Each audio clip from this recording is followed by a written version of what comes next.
जी प्रभु जी। हरे कृष्णा। श्लोक का संख्या 32। ये त्व एतदभ्यसूयन्तो नानुतिष्ठन्ति मे मतम् सर्वज्ञानविमूढांस्तान् विद्धि नष्टान चेतसः। ये त्व एतदभ्यसूयन्तो ये त्वेतदभ्यसूयन्तो नानुतिष्ठन्ति मे मतम् न तिष्ठन्ति मे मतम् सर्वज्ञानविमूढांस्तान् सर्वज्ञानविमूढास्तान् विद्धि नष्टान चेतसः। विद्धि नष्टान चेतसः। हरे कृष्णा। राम शरण प्रभु जी।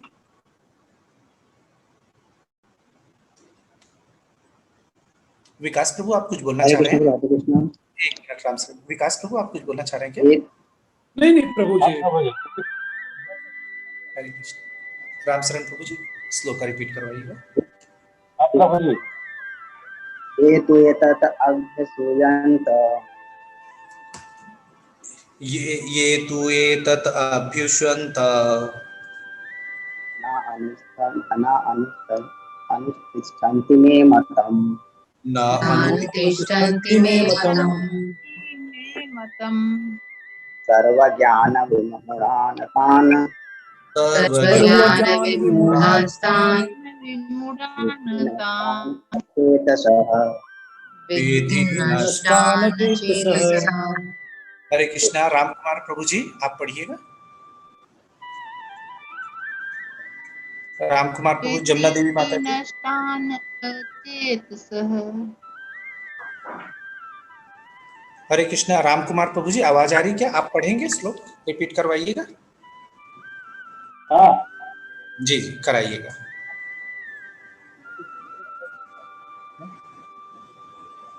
ये त्वेतदभ्यसूयन्तो ये त्वेतदभ्यसूयन्तो नानुतिष्ठन्ति मे मतम् नानुतिष्ठन्ति मे मतम् सर्वज्ञानविमूढांस्तान् अन्विधि नष्टान चेतसः।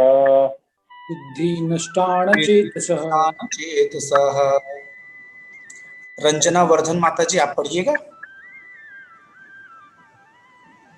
रंजना वर्धन माता जी। हाँ गुरुजी हम पढ़ रहे हैं।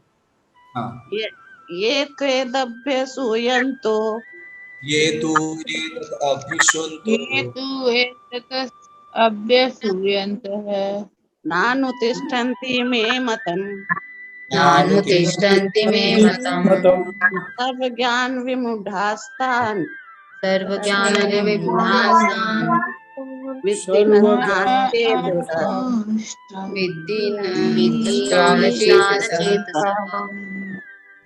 हरे हरे कृष्णा। प्रवीता माता जी। हरे कृष्णा प्रभु जी। हाँ, दंडवत प्रणाम। हाँ जी। हरे। क्या अनुवाद? नहीं माता जी श्लोक का पढ़िएगा। ये त्वेधम विसूयन्तो नानि तिष्ठन्ति मे मतम् नानुतिष्ठन्ति मे मतम् सर्वज्ञान विमूढांस्तान् सर्वज्ञान विमूढास्तान् विद्धि नष्टान ते सह। विद्धि नष्टान चेतसः। श्वेता कुलकर्णी माता जी। हाँ हरे कृष्ण।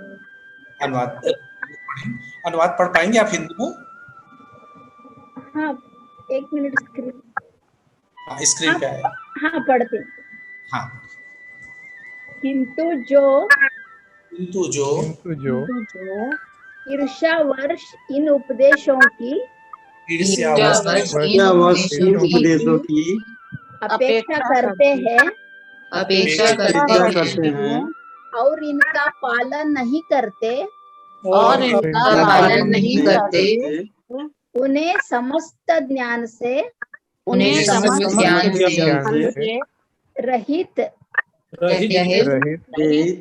दिग्भ्रमित तथा सिद्धि के प्रयासों में दिग्भ्रमित तथा सिद्धि के प्रयासों में नष्ट भ्रष्ट समझना चाहिए। नष्ट भ्रष्ट समझना चाहिए। हरे परिमिता माता जी तात्पर्य पढ़िएगा। जी प्रभु जी, हरे कृष्णा सभी को। यहाँ पर कृष्ण भावना शिला प्रभुपाद द्वारा, जय शिला प्रभुपाद जी, पढ़िएगा। यहाँ पर कृष्ण भावना भावित न होने के दोष का स्पष्ट कथन है। जिस प्रकार परम अधिशासी की आज्ञा का उल्लंघन के लिए दंड होता है, उसी प्रकार भगवान के आदेश के प्रति अवज्ञा के लिए भी दंड है। अवज्ञाकारी व्यक्ति चाहे कितना ही बड़ा क्यों न हो, वह शून्य हृदय होने से आत्मा के प्रति तथा परब्रह्म परमात्मा एवं श्री भगवान के प्रति अनभिज्ञ रहता है। अतः ऐसे व्यक्ति से जीवन की सार्थकता की आशा नहीं की जा सकती। हरि बोल। हरे कृष्ण माता जी। पवित्रा माता जी, पवित्रा माता जी। जी माता जी, आप एक्सप्लेन कीजिए। हाँ, इस श्लोक में ये तद्धम्बे सूयंतो नानु तिष्ठन्ति मे मतम, श्री भगवान कृष्ण कहते हैं जो मेरे मत में द्वेष रखते हैं, मेरे मत को नहीं मानते हैं या उसमें ध्यान नहीं देते हैं या बैठते नहीं, सर्व ज्ञान विबुधांस विधि नष्टा तेन चेतस्य है, उनका सारा ज्ञान नष्ट हो जाता है तथा उनकी चेतना भी नष्ट हो जाती। ईर्ष्यावश इन उपदेशों की अपेक्षा करते हैं, इनका पालन नहीं करते, उन्हें समस्त ज्ञान से रहित दिग्भ्रमित तथा सिद्धि के प्रयासों में नष्ट भ्रष्ट समझना चाहिए। और जो दोष दृष्टि वाले मूर्ख लोग इस मेरे मत के अनुसार नहीं बरतते, उन संपूर्ण ज्ञानों में मोहित चित्त वाले को तू कल्याण से भ्रष्ट हुए ही जान। ये श्लोक भगवान की आज्ञा को न मानने के परिणाम का वर्णन करता है। श्री कृष्ण कहते हैं कि कई लोग घमंड करते हैं, खुद को बहुत बड़ा समझते हैं, उन्हें लगता है कि वही करते हैं, सब कुछ वही करते हैं, और उन्हें नहीं लगता है कि अपना कर्म श्री कृष्ण ईश्वर को अर्पण करना चाहिए। ऐसे लोग अपने को झूठे ज्ञान में ही मस्त रहते हैं। कृष्ण भगवान उनको मूर्ख बताते हैं, उनसे दूर रहने की सलाह देते हैं। हमें हमारे आसपास ऐसे कई लोग मिल जाते हैं जिनके पास अथाह पैसा, ऐसो आराम, भौतिक साधन वाले घमंडी लोग, उनको लगता है कि वे सब कुछ गलत नहीं कर रहे, वे अपने धन और ज्ञान के अहंकार में किसी की बात तक सुनने के लिए तैयार नहीं होते। ऐसे लोगों को मूर्ख समझकर इनसे दूर रहना चाहिए, भगवान श्री कृष्ण बताते हैं। इसका उदाहरण है रामायण में राजा रावण था, वो बहुत मूर्ख अज्ञानी, और दूसरा मथुरा का राजा कंस घमंडी अहंकारी थे।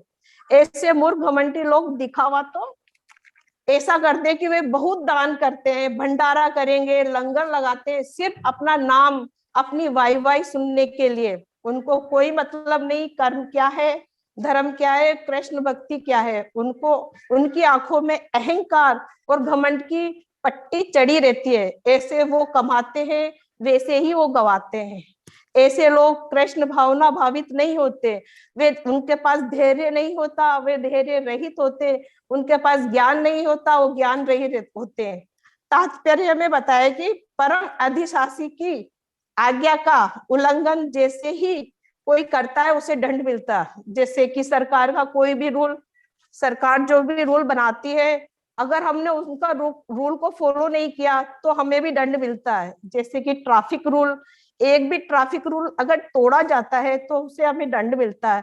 इसी प्रकार भगवान के भी रूल होते हैं। जैसे कि कोई भगवान की भक्ति करता है, अपने सच्चे मन से कर रहा है, जैसे कि भगवान भक्त प्रहलाद, जिन्होंने भगवान की भक्ति अपने सच्चे हृदय से की, उनके पिताश्री हिरण्यकश्यप ने भक्ति में विघ्न डालते थे, उनको हरि नाम नहीं लेने देते थे। हिरण्यकश्यप एक अवज्ञाकारी व्यक्ति, कितना ही बड़ा राजा था है, वह शून्य हृदय वाला, जिसके हृदय में हरि नहीं, वह शून्य हृदय वाला होता है। वह भी भगवान के प्रति अनभिज्ञ था। भगवान श्री कृष्ण अपने भक्त की रक्षा करते, उनकी रक्षा करे, उनको दंडित किया, उन्होंने श्री हिरण्यकश्यप को दंडित किया। इस श्लोक में ये पता चलता है कि जो भगवान की आज्ञा नहीं मानता, यानी कि कृष्ण भावना भावित नहीं है, वे मूर्ख शून्य हृदय वाला होता है। हरे कृष्णा, हरि बोल प्रभु जी। हरे कृष्णा। माता जी तो बहुत साफ साफ बोल दी भाई, है ना, बिल्कुल क्लियर चीजें हुई हैं। तो अब हम सबको हरे समझना है, कृष्णा प्रभु जी। है ना, हम लोग डर के बोलते, लेकिन माता जी ने साफ साफ बोला है भाई कि जो कृष्ण भावना भावित नहीं होगा वो मूर्ख है करके। तो हम लोग इतना हिम्मत नहीं दिखाते। माता जी बिल्कुल सही बोली और सच बात है ये कि हम लोग को हृदय शून्य नहीं होना है। तो बहुत बहुत धन्यवाद प्रवीता माता जी। हरे कृष्णा। सुनीता माता जी, आप आगे कुछ बढ़ाएंगे इसको? हरे कृष्णा, सभी को सादर प्रणाम जी। प्रभु जी हरि बोल। माता जी ने बहुत अच्छे से क्लियरली इस श्लोका को एक्सप्लेन किया है।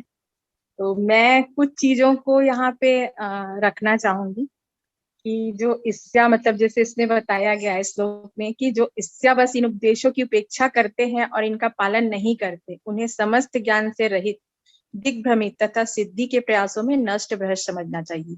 तो ये मतलब ये जो तीनों चीज जो दिए हुए हैं कि समस्त ज्ञान से रहित, दिग्भ्रमित और सिद्धि के प्रयासों में जो नष्ट भ्रष्ट, तो मैं इसी को एक्सप्लेन करना चाहूंगी कि वो इससे आखिर क्यों करते हैं और ये जो तीनों चीजें क्या होती है, कि कैसे किसी का मतलब यदि वह कृष्ण भावना भावित नहीं है तो कैसे ये उनका ये तीनों चीजें उनके जीवन में मतलब इस प्रकार से वो बुद्धिहीन हो जाते हैं। तो जैसे कि हम एक थोड़ा सा मैं इस चीज को रिकॉल करना चाहूंगी कि गीता का ज्ञान जो भगवान ने आखिर उनका जो उपदेश क्या है, तो जो गीता का ज्ञान है वो क्या है, जो साक्षात जो श्री कृष्ण की मुख से निकली हुई वाणी है और जो उनका जो उपदेश है वह समस्त शास्त्रों का या वेदों के ज्ञान का सार है, ये हम सभी जानते हैं। और जैसे अभी संगीता माता जी ने भी बताया कि यह उसी प्रकार शाश्वत है जिस प्रकार से कि वेद। तो भगवान अपने उपदेश में हमें मतलब उपदेश जो दे रहे हैं उसके बारे में यह भी कहते हैं कि जो भी भगवत गीता में मैंने उपदेश दिया है या फिर जो ज्ञान दिया है, उन उपदेशों का आप क्या कीजिए, उनका पालन कीजिए, उनका अनुसरण कीजिए। और यह जो मनुष्य जीवन, जो कि हम सब इस चीज को बार बार सुनते आ रहे हैं कि हमें बड़े सुअवसर से या सुयोग से मिला हुआ है, तो उसको हमें क्या करना है, इस जीवन में हमें सफल बनाना है। और भगवान ये कह रहे हैं कि इसको सफल बनाइए और मेरे पास क्या कर मतलब आप वापस आ जाइए, क्योंकि हमारा ये भी हम जान चुके हैं कि हमारा जो परमानेंट एड्रेस है जो वो भगवान का धाम ही है और हम भगवान के अंश हैं। तो भगवान ये कहते हैं इसमें, तो उनका मेन जो, एक बार मैं इस चीज को बताऊंगी कि उनका उपदेश क्या है या गीता का ज्ञान। तो हम ये इसको बार बार पढ़ रहे हैं कि जो मनुष्य को चाहिए कि वह क्या करे, वह कृष्ण भावना भावित होकर अपने समस्त जो भी कर्तव्य कर्म है उनको क्या करे, भगवान को समर्पित करते हुए करे। और जो फल है उसके प्रति उसको क्या करना है, आसक्ति नहीं रखनी है या उससे अनासक्त होना है। और यदि कह सकते हैं कि यदि कोई जानने योग्य यदि चीज है तो वो क्या है, भगवान ही है। तो जैसे कि आगे के श्लोकों में हम पढ़ेंगे कि भगवान क्या है, भगवान ही ज्ञेय है, मतलब जानने योग्य भगवान ही है। तो हमको क्या करना है, उनको तत्व से पूर्ण रूप से, मतलब यही पूर्ण ज्ञान है कि उनको तत्व से जानना और भगवान से अपने संबंध को जानना, यही क्या है, पूर्ण ज्ञान है। तो जैसे कि जो श्लोका 31 में बताया गया है, जो कि माता जी अभी सुमन माता जी और संगीता माता जी ने एक्सप्लेन किया, कि जो भगवान के आदेशों के अनुसार यदि कोई व्यक्ति इच्छा रहित या श्रद्धा पूर्वक अपना कर्तव्य करते हैं, वो क्या करते हैं, सकाम कर्मों के बंधन से मुक्त हो जाते हैं। अर्थात जो भगवान के आदेशों को मानने वाले हैं या जो मानते हैं, उनको क्या करते हैं, भगवान उनको मुक्ति प्रदान करते हैं या उनका कल्याण करते हैं, उनका उद्धार कर देते हैं। और ये जो श्लोका नंबर जो 32 है, इसी का कंटिन्यूएशन है। तो इसमें जस्ट उसके अपोजिट बताया गया है कि जो व्यक्ति यदि मतलब इच्छावश भगवान के आदेशों की यदि उपेक्षा करते हैं, उनका पालन नहीं करते, तो उन्हें क्या समझा जाता है, उनको समस्त ज्ञान से रहित, दिग्भ्रमित या फिर जो सिद्धि के प्रयासों में उनको क्या समझना चाहिए, नष्ट भ्रष्ट समझना चाहिए। तो अब ये चीज देखने की है कि जो मनुष्य है या कोई भी है वो ईर्ष्या क्यों करते हैं भगवान से, इसके पीछे आखिर वो रीजन या कारण क्या है। तो हम देखते हैं कि जो ये संसार है इसमें जो सारे मनुष्य हैं जो क्या करते हैं, मतलब जो एक दूसरे से कहना चाहिए कि ईर्ष्यालु होते हैं मनुष्य और एक दूसरे से ईर्ष्या करते हैं। और कुछ लोग तो क्या करते हैं कि भगवान से भी ईर्ष्या करते हैं और भगवान से ईर्ष्या कर बैठते हैं। क्यों? मतलब कुछ लोग इसलिए कि मतलब स्वयं को ही मतलब इस जो संसार में प्रभुत्व या स्वामित्व जो जताने के वजह से क्या करते हैं, खुद को भी स्वयं को ही भगवान समझ बैठते हैं और यह सोचते हैं कि सब कुछ क्या करते हैं मेरे ही नियंत्रण में है और अपने ही नियंत्रण करने में सारी चीजों को लग जाते हैं, या सब कुछ संसार में ऐसा समझते हैं कि मेरे ही नियंत्रण में है, मैं ही सब कुछ मतलब जो भी हो रहा है सब मैं कर रहा हूँ, मेरे द्वारा हो रहा है। और ऐसा समझते हैं कि फिर हम क्यों भगवान, मतलब जो कृष्ण है उनको भगवान क्यों माने, क्योंकि सब चीज तो मैं कर रहा हूँ, मैं कमा रहा हूँ, मैं मेहनत कर रहा हूँ, मेरे द्वारा सारा चीज हो रहा है, मेरे संबंधी है। ऐसे इस तरीके का उनका क्या हो जाता है, उनकी विचारधारा रहती है और वो इस चक्कर में जो कृष्ण है भगवान है उनको ही वो क्या करते हैं भगवान मानने से इनकार कर देते हैं कि उनको हम क्यों स्वामी माने, उनको क्यों सृष्टिकर्ता पालन करता माने। और ऐसा क्यों? वही जो मैंने बताया कि स्वामित्व के कारण, या फिर कह सकते हैं कि अहंकार वैसे ऐसा समझते हैं, या जो हम बार बार पढ़ते हैं कि जो कर्ता भाव उनमें क्या होता है कि मैं कर रहा हूं, अर्थात उनमें कर्ता भाव आ जाता है और इस वजह से वे क्या करते हैं कि जो भी हो रहा है मैं कर रहा हूं, मेरे द्वारा हो रहा है, इसे मैंने किया, यह मेरा है। तो जो मैं और मेरे का जो अभिमान होता है उसी की वजह से जो भगवान की कहना चाहिए कि हम ये जानते हैं कि जो भगवान की कृपा है इसी वजह से हमारा सब कार्य या जो भी हम कर रहे हैं, जो भी हम इवन कहना चाहिए कि एक पत्ता भी उनकी मतलब अनुमति के बिना एक पत्ता भी नहीं हिलता है। तो हम जो भी कहना चाहिए कि हम इतने अगर हम खुश हैं, सुखी हैं या हम संपन्न हैं तो उनकी कुछ मतलब जो कृपा चल रही है उसकी वजह से है। पर ये जो अहंकार है उसकी वजह से मनुष्य क्या करता है, इसको भी भूल जाता है कि जो भी चल रही है वो भगवान की कृपा की वजह से हो रही है और वो सोचने लगता है कि यह सब मेरे द्वारा हो रहा है और यही वजह है भगवान से ईर्ष्या करने लगते हैं। तो जो मतलब इसी ईर्ष्यावश जो भी जो मनुष्य है वो उनके उपदेशों की भी उपेक्षा करने लगते हैं कि जो भगवान कहते हैं कि यदि कोई भी व्यक्ति यदि कार्य मतलब कार्य करने की कुशलता के द्वारा यदि इस मानव जीवन का यदि सर्वश्रेष्ठ उपयोग करता है तो वह क्या कर सकता है, मेरे भगवत धाम वापस आ सकता है। और जो व्यक्ति इन आदेशों की उपेक्षा करता है वही इस ज्ञान से रहित या फिर दिग्भ्रमित समझा जाता है। तो हम इसको जानेंगे कि ज्ञान से रहित आखिर यहाँ पर जो वर्ड आया है ज्ञान से रहित उसका मतलब क्या है, एक्चुअल मीनिंग क्या है।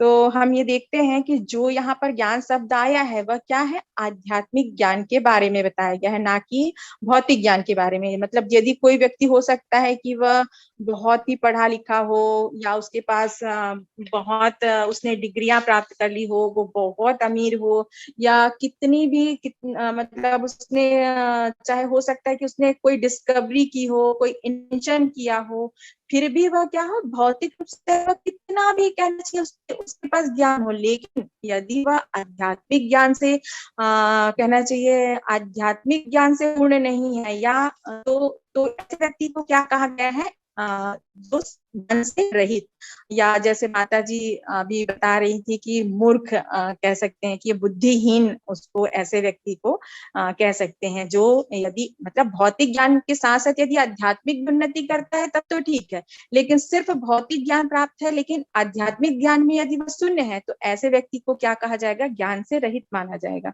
क्यों? क्योंकि जो शास्त्रों के या वेदों के ज्ञान को ही क्या कहा गया है, एक्चुअल ज्ञान या सार्थक ज्ञान कहा गया है, बाकी सभी को अज्ञानता की श्रेणी में रखा गया है।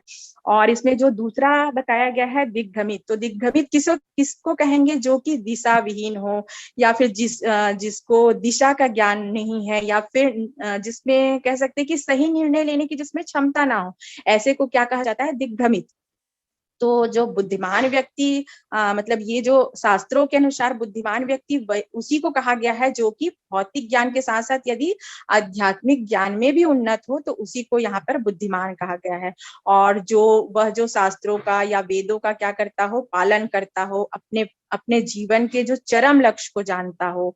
लेकिन मतलब चरम लक्ष्य क्या है? वही जो भगवान को प्राप्त करना या भगवान के प्रेम को, भगवान के धाम को प्राप्त करना, यही क्या होता है? हमारे जीवन का चरम लक्ष्य होता है। और यदि जिसने अपने इस चरम लक्ष्य को ही खो दिया है, या जिसे अपने सही मार्ग का या सही अपने दिशा का ही ज्ञान नहीं है, तो उसे मतलब ये भी ज्ञान नहीं कि उसे जीवन में कैसे कर्म करना चाहिए, तो जो ऐसे व्यक्ति को क्या कहा गया है यहाँ पर? दिग्भ्रमित कहा गया है। क्योंकि जो ऐसा व्यक्ति है उसको अपने चरम लक्ष्य के बारे में ही ज्ञान नहीं है, आध्यात्मिक ज्ञान की ओर, तो वह क्या करेगा? आध्यात्मिक ज्ञान की ओर ना जाकर वह क्या होगा? इसी जो सांसारिक मोह माया में ही क्या मतलब फंसता ही जाएगा, क्योंकि उसको जो अपने चरम लक्ष्य का ज्ञान ही नहीं है, तो वह क्या होगा? दिग्भ्रमित होकर वह इसी मोह माया में वापस फंसता जाएगा, और यही क्या होगा? उसके कर्म बंधन का कारण होगा, और जन्म मृत्यु जरा व्याधि के चक्र में यही जो है वह उसको फंसाने वाला होगा। तो इसको हम एग्जाम्पल के द्वारा एक समझ सकते हैं कि जैसे कोई एक व्यक्ति है और वह एक सुरंग के बीच में खड़ा है, और उस सुरंग के कह सकते हैं कि एक ओर प्रकाश है और दूसरे ओर अंधकार है। फिर भी वह व्यक्ति क्या करता है? वो प्रकाश की ओर ना जाकर वह क्या करता है? अंधकार की ओर आगे बढ़ता है। तो अर्थात क्या है? ऐसा व्यक्ति को दिग्भ्रमित ही कहा जाएगा। क्यों? क्योंकि उसे सही दिशा का ज्ञान नहीं है।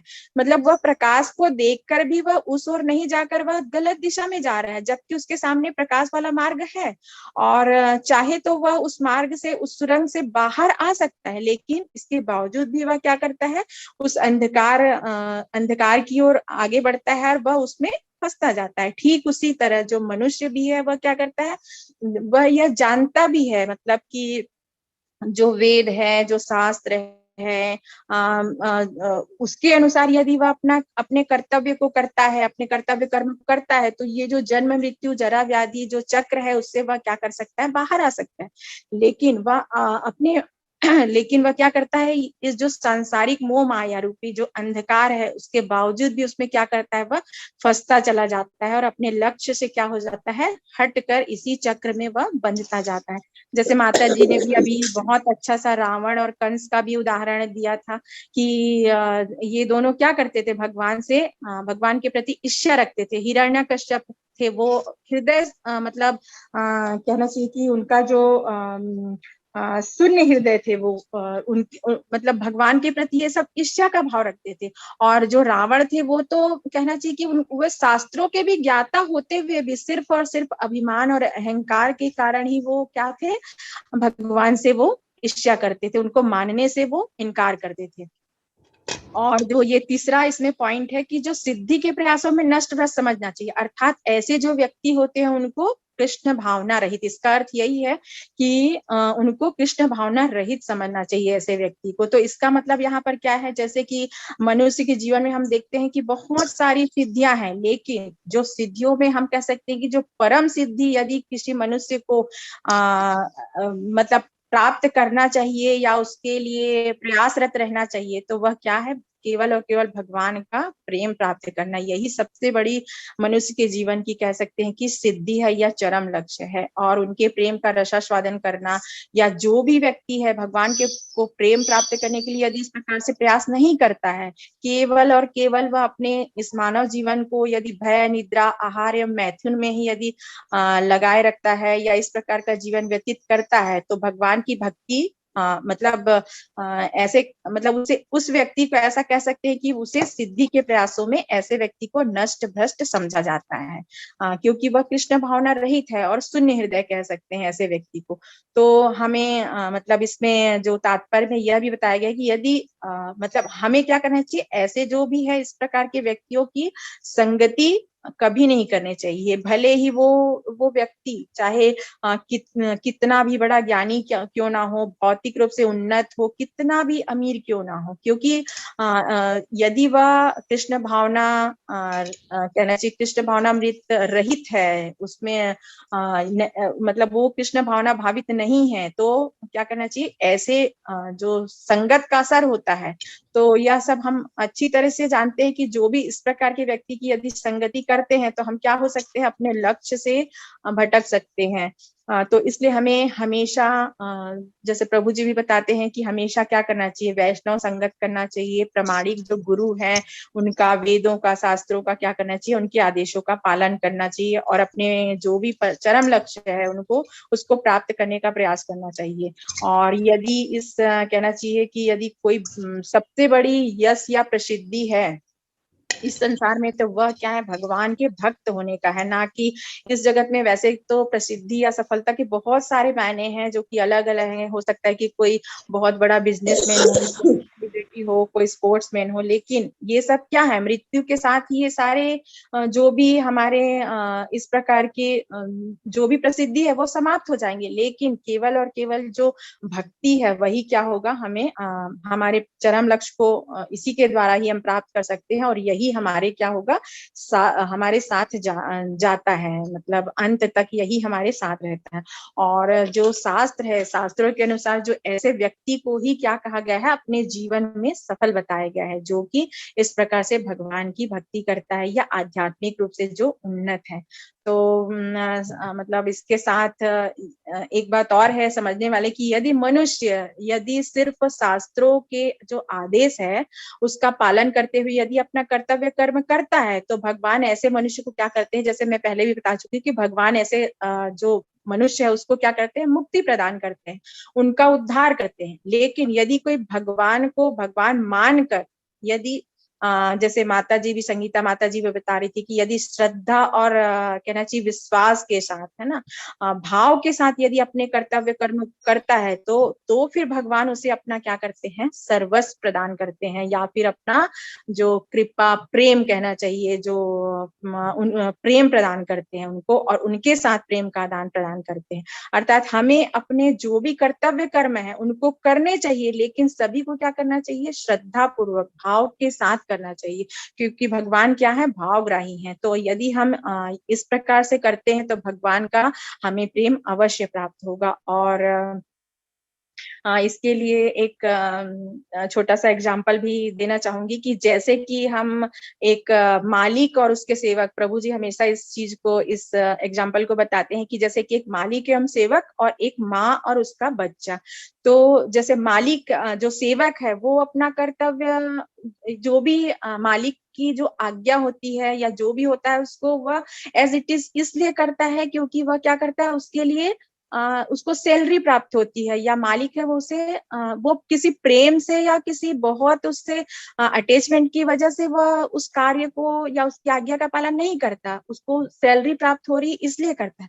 लेकिन एक जो माँ होती है वो अपने बच्चे के लिए जो भी कर्तव्य करती है, या जो उसको नहलाना धुलाना खिलाना अपना, या जो भी अपने कर्तव्य कर्म करती है, वो केवल और केवल क्या करती है, उसका प्रेम के लिए, मतलब प्रेमा जो बच्चे का जो रेसिप्रोकेशन प्राप्त होता है सिर्फ उसके लिए वो करती है। तो यहाँ पर ये डिफरेंस है अपने कर्तव्य कर्म को करने में। तो हमें उसी प्रकार एक माँ के समान, मतलब कहना चाहिए कि बिना अनकंडीशनल लव बोल सकते हैं, या अनकंडीशनल जिसमें बिना शर्त के किसी भी प्रकार की कोई भी अपेक्षा ना हो, ऐसा प्रेम क्या करना चाहिए, हमें भगवान से रखना चाहिए। और जो भी व्यक्ति है जो भगवान कृष्ण को, जो कि भौतिक एवं आध्यात्मिक दोनों ही जगत के जो भगवान है वो क्या है, स्वामी है, तो उनकी आज्ञा का जो पालन नहीं करते तो उनके लिए फिर क्या है, पनिशमेंट भी है, दंड का भी विधान है। जैसे कि एक राजा है, यदि कोई प्रजा या कोई भी यदि उसकी आज्ञा की अवहेलना करता है तो उसके लिए दंड निश्चित होता है। उसी प्रकार भी क्या होता है, जो मनुष्य है उसे भी भगवान क्या करते हैं, दंड देते हैं। और फिर वही क्या होता है, यही जो इस प्रकार के जो कर्तव्य हैं वो वही उसके जन्म मृत्यु का मतलब चक्र में फंसाने के लिए वही कारण बनते हैं। और जो हमें मतलब इसमें लास्ट में यही चीज ध्यान में रखना चाहिए कि हमें क्या करना है, तो हमें आस्था और कहना चाहिए श्रद्धा के साथ विश्वास और धैर्य रखना है, और भगवान की हमें क्या करनी है, भक्ति करनी है, अपना कर्तव्य कर्म को उसी प्रकार निस्वार्थ निस्वार्थ भाव से जो भी बिना मतलब फल की आसक्ति के हमें अपना कर्तव्य करना चाहिए, और जो भी इस तरह के ईर्ष्यालु व्यक्ति है उनकी संगत से हमें क्या करना चाहिए, दूर रहना चाहिए। और एक लास्ट में एक उदाहरण, जैसे संगीता माता जी ने भी प्रहलाद जी का उदाहरण दिया, और प्रभु जी भी हमेशा बताते हैं कि जो प्रहलाद महाराज का जो चरित्र है वो सबसे महान है या सबसे अच्छा है। और इसमें जब क्योंकि उनकी जो भक्ति है वो सर्वश्रेष्ठ भक्ति के उसमें आती है, तो जब नरसिंह जी ने प्रसन्न होकर एक बार उनसे पूछा, जब नरसिंह भगवान प्रकट हुए और जब शांत हो गए, जब उन्होंने उनसे पूछा प्रहलाद से कि मैं आपसे प्रसन्न हूँ, आपको क्या चाहिए, क्या वरदान चाहिए, तो उन्होंने भगवान से सिर्फ यही कहा कि मुझे केवल और केवल आपकी भक्ति प्रदान करें, और जो ये भौतिक आसक्ति से मेरे हृदय को, मतलब भौतिक आसक्ति से मेरे हृदय को मुक्त रखें। तो ये उन्होंने किसी भी प्रकार की किसी भी चीज की कामना ना करते, उन्होंने सिर्फ भगवान की भक्ति और इस भौतिक जो भी आसक्ति से मुक्ति ही उन्होंने वरदान में मांगा। तो हमें भी इस प्रकार से प्रहलाद जी के समान ही हमें भी इसी प्रकार की भक्ति करनी चाहिए भगवान की, और हमें भी भगवान से यही मांगना चाहिए कि हमारा भी जो हृदय हो ये भौतिक आसक्ति से मुक्त रखे भगवान। हरे कृष्णा, हरि बोल प्रभु जी। हरे जी, बहुत बढ़िया, एक एक लाइन आप क्लियर। केवल एक हरे कृष्णा। अमित प्रभु कोई बोलना चाहेगा क्या? अमित प्रभु।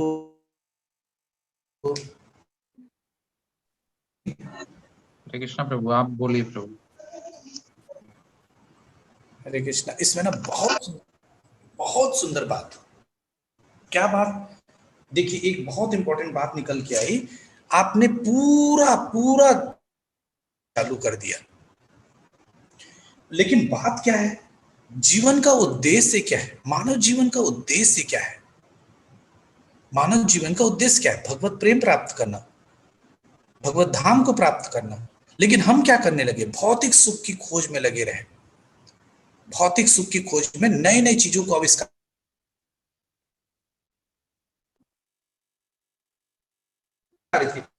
कि जब हम वो कर ले तो भगवत धाम तरफ तो नहीं जा पाए, तो दिग्भ्रमित हो गए। यही तो बात कहा जा रहा है। हमने ज्ञान अर्जन कर लिया, भौतिक ज्ञान अर्जन कर लिया, और नई चीजों को इजाद करने लगे, पैसा कमाने लगे। जब हम पैसा कमाने लगे तो क्या हुआ? हमको सवेरे पेरिस में बैठना पड़ रहा है फ्लाइट के लिए, और फिर दोपहर में कहाँ जाना पड़ रहा है? लंदन। तीसरे टाइम कहाँ जा रहा है? तो हम तो खाने को भी समय नहीं है, और हम घूम घूम के क्या कर रहे हैं? हमारे पास छोड़िए, हमारे पास तो अब खाने को भी 8 बजे दुकान के आ रहे हैं, बीच में जो टाइम मिला तो सामान लेने जा रहे हैं। कितना परेशान कि बिजनेस अच्छा चलता रहे, खूब पैसा आता रहे, तो आ तो है, लेकिन उससे हमारा भगवत कार्य है वो रुक गया, तो दिग्भ्रमित हो गए। हम जो दिशा में जा रहे थे, भगवान हमको पैसा भी दिए कि आप भक्ति करो और पुण्य दान कर्म,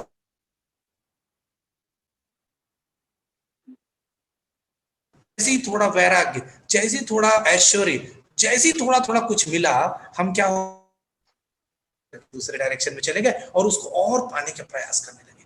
और जब वो पाने लगे तो हम क्या हो गए? उस डायरेक्शन से विमुख हो गए और दूसरे। यही तो दिग्भ्रमित है। और भगवान इसीलिए शुरू में जब उनकी उपासना करते हैं तो भगवान वो सारी चीजें देने लगते हैं। क्यों? क्योंकि जो रियल हो वही यहां तक आए, जो आर्टिफिशियल है वो यहीं से छट जाए। भाई टेस्ट में तो सब बच्चे पास हो जाते हैं, है नहीं? असाइनमेंट में भी सब बच्चा जमा कर लेता है, फाइनल एग्जाम देना तो वहां तक जो पहुंचेगा और उसको पास करेगा, बोर्ड एग्जाम, पहली दूसरी तीसरी 8वीं 9वीं 10वीं पास, 9वीं पास कर लिया, 10वीं बोर्ड एग्जाम दो, जहां पेपर भी बाहर से आएगा, कॉपी भी बाहर चेक होगा। अभी तो ट्यूशन पढ़ पढ़ के पास हो गए अपने टीचर से, ठीक है ना? तो वहां पे फिर क्या हुआ? वहां पे रियल टेस्ट हुआ। तो इसलिए हमारे जीवन का अंतिम उद्देश्य और केवल एक उद्देश्य, अंतिम नहीं, पहला और आखिरी उद्देश्य भगवत प्रेम प्राप्त करना, भगवत धाम को जाना। और उसके लिए जितने भी भौतिक सुख मिल रहे हैं उनका उपयोग उस डायरेक्शन में लगाना है। यदि हम नहीं कर रहे, अब देखिए क्यों नहीं कर रहे हैं, कैसे नहीं कर रहे हैं और क्यों ये बात सही है, इसको एक उदाहरण देखिए। आज से 15 साल 20 साल पहले मोबाइल आ गया था, विकास प्रभु? जी जी बिल्कुल, 20 साल पहले तो आ गया था लगभग। मोबाइल, वो सेम मोबाइल आज भी चल रहा है? चल रहा है नहीं, बहुत अपडेशन हो गया, बहुत अपडेशन हो गया, बहुत चेंजेस हो गए, बहुत चेंज हो गए। मतलब हर साल कुछ ना कुछ चेंज करते हैं। क्यों क्यों करते हैं?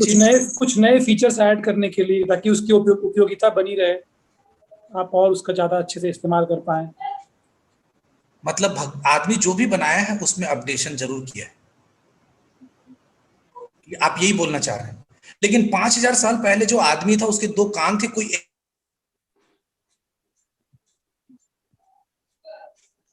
टाइप का नाक आया क्या?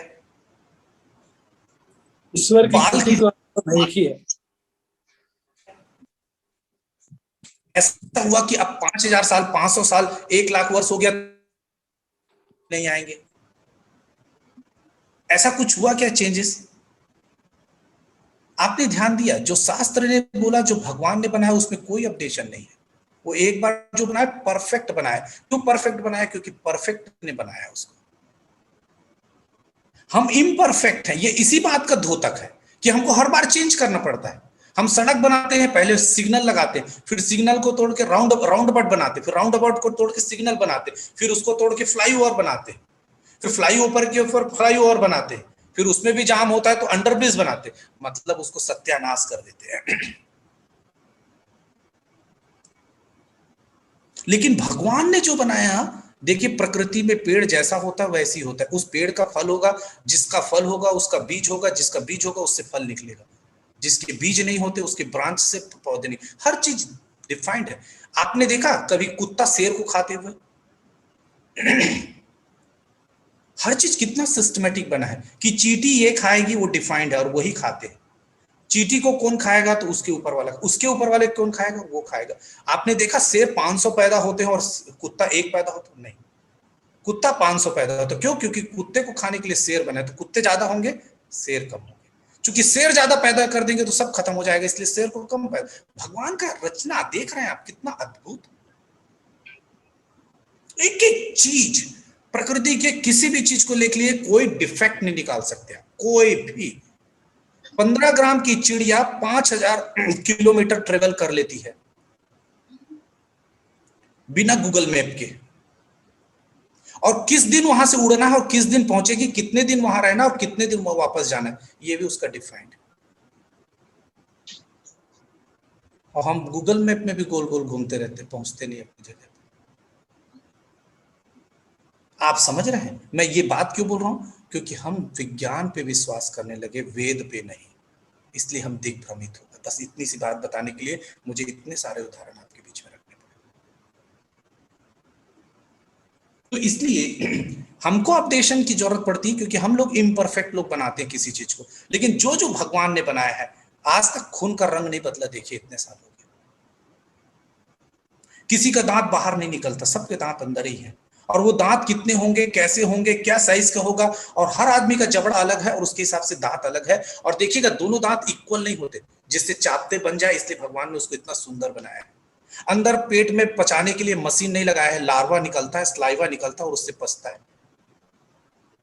कितना सुंदर एक एक चीज सिस्टमैटिक है। यदि नहीं पचा पा रहे 6 घंटे में, तो ओमिट करके निकलवा देते भगवान।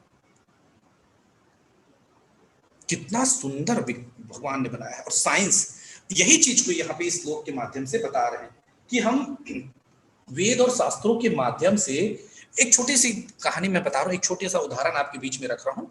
मैं इन सारी बातों को बता रहा हूँ, उसके पीछे एक लॉजिक है। एक बार, ये पहले कहानी हो चुकी है लेकिन मैं दोबारा बता रहा हूँ, जिससे जो नए हैं उनको पता चल जाए और जो पुराने हैं उनको याद हो जाए। एक बार नदी के किनारे में एक भक्त बहुत सुंदर भक्ति करते रहते हैं। तो एक बहुत बड़े योगी रहते हैं, वो आए और बोले, क्या ये दिन भर माला माला करते रहते हो, कुछ फायदा है इसका? कुछ नहीं। तो बोले, हरे कृष्ण हरे। तो वो अपना जप में लगे रहते। वो दोबारा आके बोलते, बोले आप कुछ कर भी सकते हो कि केवल ये हरे कृष्ण माला ही बस करते रहो, भगवान के नाम से ही कुछ होता है क्या? तो बोले आप क्या कर लेते हो? तो नदी जो था उसमें पानी था, उसमें बड़े आराम से चल के उस तरफ चले गए। बोले हाय हाय, देखा आपने, देखा मैंने, ये है मेरा तप का बल। बोले अरे बड़े तपस्वी हो आप, पानी पे चल के नदी क्रॉस कर गए, इतने बाढ़ में भी आप नदी को बड़ा आराम से ऐसे चल के सहजता से पार कर गए। बोले हाँ। तो एक नाविक को बुला, इधर आओ। बोले हाँ मुझे उधर छोड़ दो। उस नाविक ने छोड़ा, उधर छोड़ा। बोले कितना पैसा? बोले 4 आना। उसको 4 आना दे दे। बोले यार तुम 4 आना के लिए इतना मेहनत क्यों किए? ये 4 ही आना तो लिया, उसके लिए तुम इतना तप क्यों किए नदी क्रॉस करने का, सीखने का? तो हम विद्या ऐसे ही सीख रहे हैं। मैं ये उदाहरण क्यों दे रहा हूं? हम ज्ञान ऐसे ही अर्जन कर रहे हैं। हमको ज्ञान लेना किसका है और ले क्या रहे, और वो कैसे पता चलेगा? तो गुरु के से पता चलेगा, वो सत्संग से मिलेगा, वो गीता से ज्ञान मिलता है।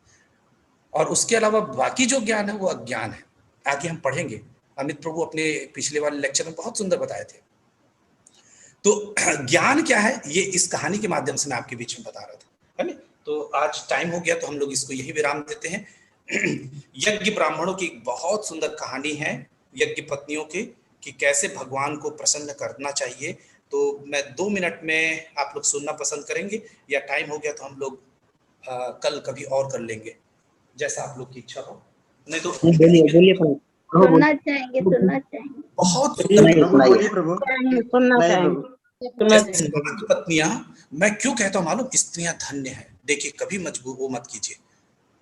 और हमारा सनातन धर्म तो कहता ही है जहां स्त्रियों की पूजा होती है वहीं पे लक्ष्मी का वास होता है। जिस घर में स्त्रियों की इज्जत नहीं है वहां लक्ष्मी वास नहीं करती।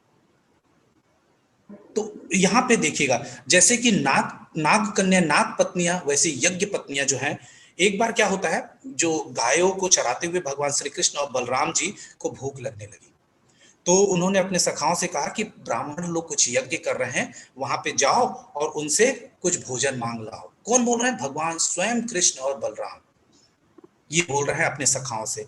ग्वाल बाल गए और बड़े विनम्र भाव से उन्होंने प्रार्थना कर भोजन सामग्री मांगी। लेकिन ब्राह्मण लोग क्या, मैं ध्यान से सुनिएगा, बहुत इंपॉर्टेंट है, चूंकि श्लोक 2-3 श्लोक हम लोगों ने पढ़ा उसी से रिलेटेड है, इसलिए मैं इसको आपके बीच में रख रहा हूँ। तो वो ब्राह्मण लोग बहुत सुंदर स्वर्ग प्राप्ति के लिए यज्ञ कर रहे थे, स्वर्ग आदि लोक के सुख की प्राप्ति के लिए वो यज्ञ कर रहे थे, बहुत सकाम कर्मी।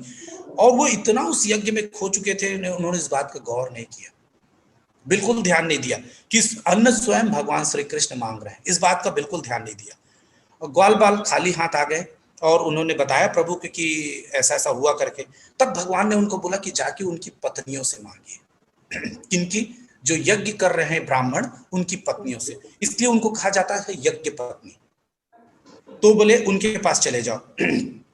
तब भगवान, ये जो सखाए हैं वो उनकी पत्नियों के पास जाते हैं और बताते हैं कि भगवान जो है, ब्राह्मणों की पत्नियों ने सुना कि श्री कृष्ण पास ही उनके भगवान को बहुत भूख लगी है करके। जब उनको ये पता चलता है तो इतने समय से जिन नंद लाला की लीला कथा वो सुनती आई थी, आज उनको दर्शन का मौका मिला। इतने दिन से वो सुनती थी कि भगवान श्री कृष्ण कौन है, क्या है, कैसे है। देखिएगा, मैं ये कहानी इसलिए भी बता रहा हूँ कि कई बार ऐसे जीवन में हमारे सामने घटना होगी तो हम लोग नकार ना पाए। ज्ञान ग्रहण करने के चक्कर में, कुछ कर्म को करने के चक्कर में हम इन चीजों को ना छोड़ लें, इसलिए मैं इस कहानी को बता रहा हूँ। तो ऐसा सोचकर वो लोग लाख लज्जा को त्याग दिया, सब चीज छोड़ के वो ब्राह्मणों की आज्ञा को छोड़ दिया, क्योंकि ब्राह्मणों ने क्या कहा था उन्हें, अगर यदि तुम चली गई तो तुम नाता तोड़ लेना, फिर तुमको हमारे पास आने की जरूरत नहीं है। तो ब्राह्मण की पत्नियों ने केवल भगवान की लीला कथा सुना था, अभी तक दर्शन नहीं किया था, और उसी साधन के ही प्रभाव से देखिए आज स्वयं प्रभु जो है, चूंकि उनकी साधना करते थे ये ब्राह्मण पत्नियां, इसलिए भगवान उनके यहाँ अन्न खाने का मांग रहे, क्योंकि वो भक्ति करती थी। तो धन्य है वो लोग जिनका जीवन ही प्रभु की कथा है। हमें भी प्रभु की कथा ही प्राप्त है, बस उसी की नित्य साधना समझकर उनके दर्शन के पाने में रत रहना है। भगवान श्री कृष्ण के सम्मुख आज ब्राह्मण पत्नियों हाथ में दही भात और 4 प्रकार के व्यंजन लिए खड़ी हैं। ग्वाल बालों के साथ जैसे ही उन्हें पेड़ की छांव में उस कृष्ण बलराम की युगल छवि का दर्शन हुआ तो एक क्षण को तो मानो समय ही रुक गया हो। भगवान के दर्शन में वो अभिभूत हो गई और प्रभु अपनी पूर्ण छटा के साथ उन्हें दर्शन दे रहे हैं, मानो आज उन स्त्रियों का जन्म का साधना ही सफल हो गया है। और हे आप जो हमारी अन्न की याचना स्वीकार करें, सबका पेट भरने वाले ये बात बोल रहे हैं। जो उनको क्या बोलते हैं, विश्वम्भर बोलते हैं, वो सबका पेट भरते हैं। लेकिन आज उनका पेट भरने के लिए कौन आई है? यज्ञ पत्नी, ब्राह्मण की पत्नी आई है और उनको अपना दर्शन दे रही है। ये लीला है। एक्चुअली वो पवित्र हो चुकी थी और भगवान को उनको दर्शन देना था, इसलिए भगवान को ये लीला की, क्योंकि भगवान जा नहीं सकते थे तो भगवान को क्या करना पड़ा? ये लीला करना पड़ा।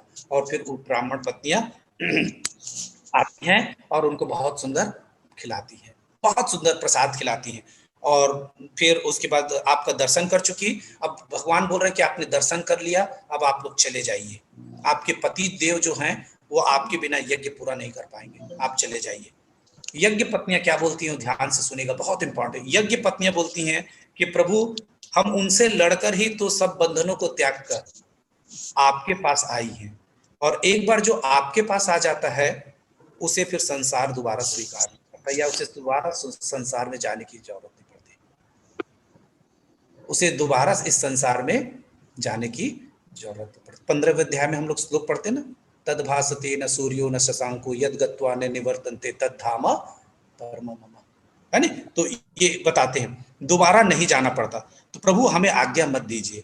प्रभु बोले, तब भगवान बोलते हैं जो मेरा हो जाता है, मैं जिसे स्वीकार कर लेता हूं उसे संसार के लोग चाहकर भी नहीं त्याग सकते। देखिए भगवान क्या बोल रहे हैं, जिनको मैं स्वीकार कर लेता हूं उनको संसार यदि चाहेगा भी तो त्याग नहीं सकता। और बोले अपने अपने घर लौट जाओ और आपके साथ कोई दुर्व्यवहार नहीं होगा। ये भगवान उनको एश्योर करते हैं, क्योंकि उनके ब्राह्मण देव ने क्या बोल दिया था कि यदि आप हमसे छोड़ के जा रही हो तो फिर हमसे नाता तोड़ लेना। लेकिन भगवान बोलते हैं कि कुछ नहीं होगा, कोई त्याग नहीं होगा, आप चाहें। भगवान श्री कृष्ण ने अब पहले सभी ग्वाल बालों को वो प्रेम से लाया गया भोजन खिलाया और फिर स्वयं खाए। और हमें प्रभु ने यह भी सिखाया कि सामूहिक भोजन करने का तरीका सही है। इसलिए घर में सब लोग एक साथ बैठ के प्रसाद लेना, प्रसाद जितने लोग हैं सबको बांटना, सबको प्रसाद देना, प्रसाद जितने से ज्यादा लोग को देना चाहिए। इधर यज्ञ पत्नियां जब घर पहुंची तो ब्राह्मणों ने कुछ नहीं बोला, बल्कि बड़े आदर और सत्कार के साथ उन्हें यज्ञ में सम्मिलित किया। ये भगवान की असीम कृपा। हाँ, यदि वो सोचते कि पति नाराज हो जाएंगे और भगवान की सेवा नहीं करते तो ना भगवान मिलते और पति तो खुश होते ही नहीं कभी। लेकिन उन्होंने भगवान को खुश किया तो उनको पति भी खुश अपने आप होगा। ये है, ये इसका बहुत सुंदर भाव है कि जो भगवान को खुश करता है वो सारे पेड़ के जड़ में जो पानी डालता है तो पत्तियों को मिलता है। जो प्रभुपाद बार बार अपने एक्सप्लेनेशन में तात्पर्य में बताते वो यहीं पे है। तो इस तरह से यज्ञ पत्नियों ने फिर क्या किया, यज्ञ हुआ, उसके सारा वृतांत जो है वो बताया कि नंद के लाला साक्षात भगवान है। और उन्होंने और फिर जो ब्राह्मण थे वो जो भगवान ने यज्ञ अन्न की याचना की और हम लोगों ने ये सब किया और दिया करके, और हम कर्मकांड, और ब्राह्मण देव बोलने लगे हम तो कर्मकांड करते बैठे रह गए। और बोले तुम भगवान को खिलाने के लिए साक्षात दर्शन कर पाए। सोचिए उनकी पत्नियां भगवान का साक्षात दर्शन कर पाई, अपने हाथ से भगवान को खाना खिला पाई, और वो यज्ञ के रूप में कर्मकांड करते रह गए भगवान को दर्शन करने। तो भक्ति में भगवान स्वयं दर्शन देते हैं, कर्मकांड में फल मिलता है। ये दो बहुत इंपॉर्टेंट बात है। भक्ति से भगवान का दर्शन होता है, भगवान का सानिध्य प्राप्त होता है, भगवान का प्रेम प्राप्त होता है। कर्मकांड से मरने के बाद उसका फल प्राप्त होता है और फिर जन्म लेके हमको कुछ अच्छे कुल में पैदा होते। तो ये दो अंतर को समझने की जरूरत है। तो इसलिए यहाँ पे ये बताते हैं कि किस प्रकार से हम लोग भगवान की भक्ति करनी चाहिए, है ना? तो ये बहुत सुंदर ये, और इसीलिए नाग कन्या, ये जो पाताल लोक में जो नाग की पत्नियां है ना, उनको श्रेष्ठ माना गया है। क्यों? क्योंकि भीम जाते हैं, कालिया नाग को मारते हैं, उनकी पत्नियां भगवान से याचना करती हैं और फिर बाद में भगवान उनको मुक्त करते हैं। उसी तरीके से ये ब्राह्मण पत्नियां हैं, यज्ञ पत्नियां हैं, तो ये सारे लोग बड़े श्रेष्ठ माने गए हैं, श्रेष्ठ माने गए। असुर कुल में भी होते हुए भी इनको श्रेष्ठ माना गया है। और जो ये ब्राह्मण कुल में भी, इसका श्रीमद् भागवतम में इनका बहुत सुंदर उल्लेख मिलता है। हरे कृष्णा, हरि बोल।